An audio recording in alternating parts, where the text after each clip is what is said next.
كابراي جهادي جواليتيغا إن الله لا يغير ما بقوم حتى يغير ما بأنفسهم. كاك تغيرتي جهادي دنا جولاوا تو خود ترسنوشي برا تو خود ناتو أني تدريب كي لسر دمانشيك شون تشاوري توبيك لدجمن بسنين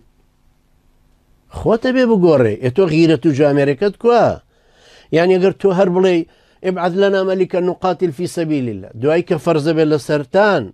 بجيدي النوازي ليدين يقولوا كردستان فرز بوبو لسرطان يقولوا كردستان وحركة قولا تشاقدار بو سي من قوة كردستان بو 1600 شهيد ما بس لقل يتيا دابو خاوني او توازن بوين هاي بوها مخذلان تاني انا بسرية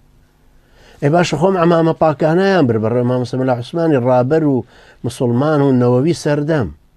اي امهم ملائكة مناصرية كتير كان اي بو مناصرية امام الساعة عزيزة عنك اي امهم خلقك صالة هاي صالة لن الجهاد سبيلنا كاكي اخوان بوبن بخنجرة لبشتي امام سميع العثماني اي تفهم خذلان كأمي أمي كإسا بسر خلشي كردستان هاتو نتي وكو بني إسرائيل نتيجة اوية ادخلوا الأرض المقدسة إيهو برونا بيشة هالنزيق ببنوه فأنتم داخلون وتيان كلا